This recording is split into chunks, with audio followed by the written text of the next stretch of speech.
Welcome to crispy info daily current affair series. Start करते हैं 27 जून 2025 का करंट अफेयर। सबसे पहले नेशनल न्यूज़ के साथ। तो CBSE introduces by-annual board exams for class 10 from 2026 to 2027 with mandatory first exam and optional second exam for score improvement in up to 3 subjects। तो CBSE ने 2026-27 से कक्षा 10 के लिए द्विवार्षिक बोर्ड परीक्षा शुरू की है। पहली परीक्षा अनिवार्य होगी और दूसरी वैकल्पिक, अधिकतम 3 विषयों में स्कोर सुधार के लिए। तो अब 2026-27 से जो सेशन शुरू होगा उसमें क्लास 10th में 2 एग्ज़ाम्स होंगे, बोर्ड एग्ज़ाम्स। एक जो फर्स्ट एग्ज़ाम होगा वो मैंडेटरी होगा और दूसरा जो एग्ज़ाम होगा वो ऑप्शनल होगा। तो इसमें अगर आपका कम नंबर आता है, फॉर एग्ज़ाम्पल कम से कम अगर अधिकतम 3 विषयों में, तो आप स्कोर सुधार कर सकते हो। तो ये बेनिफिट होगा उन स्टूडेंट्स के लिए जो जिनका एग्ज़ाम जो है वो अच्छा नहीं गया। तो इस बार जो है 2 ऑप्शंस होंगे और जिसमें आपका सबसे ज़्यादा नंबर रहेगा तो उसको यहाँ पे शामिल कर लिया जाएगा आपके फाइनल में। आगे बढ़ते हैं state news. Kerala inaugurates India's first butterfly sanctuary at Aralam wildlife sanctuary, housing 266 butterfly species including rare and endemic varieties. तो केरल ने अरलम वन्य जीव अभयारण्य में भारत की पहली तितली अभयारण्य का उद्घाटन किया, जिसमें दुर्लभ और स्थानिक किस्मों सहित 266 तितली प्रजातियां हैं। तो केरला में यहाँ पे अरलम वन्य जीव अभयारण्य जो है, वाइल्ड लाइफ सेंचुरी, उसमें भारत की पहली जो है तितली अभयारण्य का उद्घाटन किया गया। ठीक है, तो फर्स्ट बटरफ्लाई सेंचुरी जो है वो केरला में स्थापित हुआ। आगे बढ़ते हैं banking news. RBI extends call money market timings up to 7 PM from July 1st 2025 and repo TREP timings to 4 PM from August 1st 2025। तो RBI ने 1 जुलाई 2025 से कॉल मनी मार्केट का समय जो है शाम 7 बजे तक कर दिया और 1 अगस्त 2025 से जो रेपो का जो समय होता है, रेपो और TREP, तो वो दोपहर 4 बजे तक बढ़ा दिया गया। तो इससे जो है पहले जो सीमित समय रहता था वो बढ़ा के 7 बजे तक का टाइमिंग कर दिया गया है कॉल मनी मार्केट के लिए। Credit card spending surges 14.5% year on year growth to 1.89 trillion rupees in May 2025 with 7,60,000 new cards issued. तो अब भारत में भी जो क्रेडिट कार्ड्स होते हैं उसका जो है खर्च वो अब देखने को मिल रहा है बढ़ता हुआ। तो मई 2025 में क्रेडिट कार्ड खर्च 14.5% वार्षिक वृद्धि के साथ 1.89 ट्रिलियन रुपीस तक पहुंच गया और बहुत सारे जो है नए क्रेडिट कार्ड जो है वो भी जारी कर जा रहे हैं। तो लोगों में भी अब ये अब क्रेडिट कार्ड्स जो हैं वो यूज़ करने का इंडिया में ट्रेंड बढ़ते जा रहा है। बहुत सारे जो डेवलप्ड कंट्री हैं जैसे कि US, कनाडा वगैरह, तो वहाँ पे भी हम देखते हैं कि क्रेडिट कार्ड का यूज़ जो है काफ़ी ज़्यादा होता है। भारत में कम था लेकिन अब ये बढ़ते हुए नज़र आ रहा है।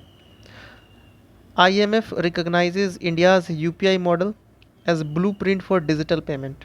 तो इंटरनेशनल मॉनेटरी फंड ने अब भारत के UPI मॉडल को डिजिटल भुगतान परिवर्तन का खाका माना और अंतर संचालनीयता और आधार एकीकरण का हवाला दिया। तो इंडिया का जो UPI है इसको भी अब एक ब्लूप्रिंट माना जा रहा है और बताया जा रहा है कि जो इंटरऑपरेबिलिटी है, आधार इंटीग्रेशन है, वो हमारा काफ़ी रोबस्ट है, काफ़ी मजबूत है।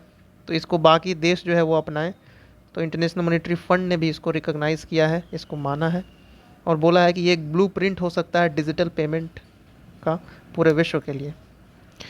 नाबार्ड और NIRCA launch post harvest technology training for chilli and turmeric farmers in East Godavari district. तो नाबार्ड और निरको ने पूर्वी गोदावरी में मिर्च और हल्दी किसानों के लिए कटाई के बाद की जो तकनीक प्रशिक्षण है वो शुरू किया, क्योंकि बहुत सारे हमारे देश में जो किसान हैं खासकर जो मिर्च और हल्दी उगाते हैं, तो उनको किस तरह से यहाँ पे पोस्ट हार्वेस्टिंग, कटाई के बाद जो है किस तरह से तकनीक का यूज़ कर सकते हैं। तो इसके बारे में national bank for agriculture and rural development और NIRCA ने मिलके यहाँ पे बताया, समझाया, एक ट्रेनिंग जो है वो यहाँ पे ऑर्गेनाइज़ किया। इस तरह से आप प्रशिक्षण जो है वो खासकर जो किसान हैं उनके लिए था। बिजनेस न्यूज़ देख लेते हैं। Tata group becomes the first $30 billion brand in brand finance 2025 rankings followed by Infosys and HDFC। तो इंडिया भारत का पहला 30 बिलियन डॉलर का ब्रांड बना है टाटा समूह ब्रांड फाइनेंस 2025 में। और इसके बाद इन्फोसिस है, उसके बाद है एच डी एफ सी। तो सबसे एक नंबर पे जो है वो हो जाएगा टाटा, उसके बाद है इन्फोसिस, और फिर है एच डी एफ सी। आगे बढ़ते हैं। National Payment Corporation of India surplus crosses 1500 crore rupees in physical year 2025 with 42% rise and revenue up to 19% to 3270 crore rupees. तो National Payment Corporation of India का जो अधिशेष वित्त वर्ष 2025 में 1500 करोड़ पार कर गया, और 42% वृद्धि के साथ राजस्व 19% बढ़कर 3270 करोड़ हुआ है। तो National Payment Corporation of India का जो सरप्लस है वो यहाँ पे बढ़ा है, और रेवेन्यू भी बढ़ा है, जो कि बहुत अच्छी बात है, क्योंकि बहुत सारे जो यूपीआई वगैरह ट्रांजैक्शंस ये सब एनपीसीआई ही रेगुलेट करता है। आगे बढ़ते हैं। अडानी और रिलायंस ने मिलके अब फ्यूल शेयर करेंगे infrastructure at select retail outlet. तो अडानी और रिलायंस ने चुनिंदा खुदरा आउटलेट्स पर ईंधन बुनियादी ढांचा संरचना साझा करने के लिए हाथ मिलाया है। तो अब हम देखेंगे कि जितने भी यहाँ पे अगर रिलायंस पेट्रोलियम पंप हैं जहाँ पे सीएनजी वगैरह मिलता है, तो वहाँ पे अडानी का भी यहाँ पे जो है वो ऑयल मिल सकता है। उसी तरह से अगर अडानी का जहाँ है तो वहाँ पे रिलायंस का भी यहाँ पे मिल सकता है। तो अडानी और रिलायंस ने मिलके अब खासकर जो खुदरा आउटलेट्स हैं वहाँ पे ईंधन बुनियादी ढांचा को साझा करने के लिए हाथ मिलाया है। आगे बढ़ते हैं। IFFCO sets a first overseas nano fertiliser plant in Brazil with 4.5 million litres annual capacity. तो इफ्को ने ब्राज़ील में पहला विदेशी नैनो उर्वरक संयंत्र स्थापित किया, जिसकी वार्षिक क्षमता 4.5 मिलियन लीटर है। तो भारत से बाहर इफ्को ने ब्राज़ील में इस तरह का जो है नैनो उर्वरक संयंत्र जो है संयंत्र वो स्थापित किया है। इकोनॉमी न्यूज़ देख लेते हैं। India's FDI inflow surge to 8.8 billion dollar in April 2025 showing increased investor confidence in manufacturing business services and telecom. तो भारत में जो एफडीआई है, एफडीआई प्रवाह वो बढ़ते जा रहा है, वो 8.8 बिलियन डॉलर पहुंच चुका है। और बताया ये जा रहा है कि बहुत सारे जो निवेशक हैं उन्होंने विनिर्माण, व्यापारिक सेवाएं और दूर संचार में जो है वो विश्वास दिखाया, जिसकी वजह से इंडिया का जो फॉरेन डायरेक्ट इन्वेस्टमेंट है वो यहाँ पे बढ़ते जा रहा है, और इस बार जो है 8.8 बिलियन डॉलर तक ये पहुँच चुका है। 90th birthday celebration of cricket legend VV Kumar marked by tribute book release. तो क्रिकेट दिग्गज वीवी कुमार का 90वां जन्मदिन जो है समारोह श्रद्धांजलि पुस्तक विमोचन के साथ मनाया गया। Amit Shah releases the emergency diaries chronicling the PM Modi's role in resisting Indira Gandhi's emergency.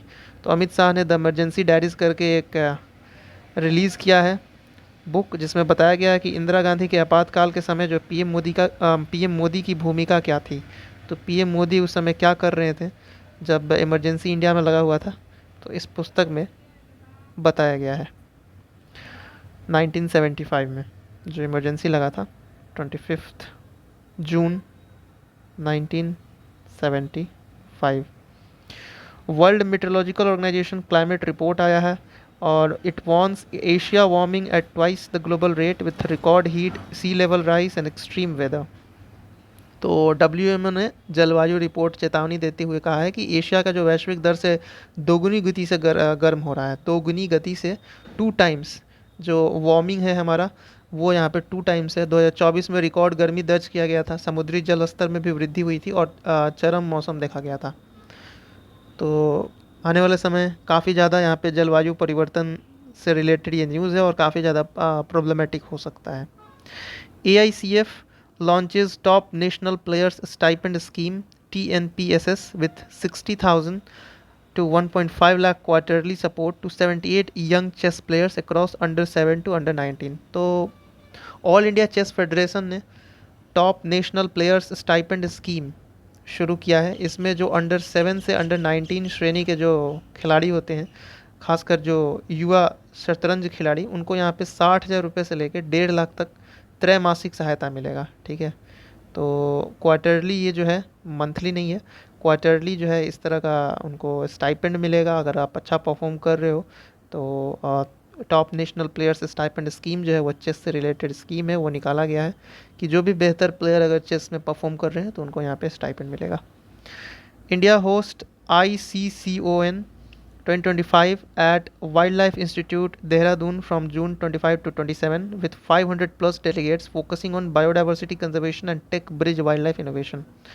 तो भारत ने 25 से 27 जून को वन्य जीव संस्थान देहरादून में ICCON 2025 की मेजबानी की। जैव विविधता संरक्षण, टेक ब्रिज, वन्य जीव नवाचार पर केंद्रित 500 प्लस प्रतिनिधि जो है वो शामिल हुए।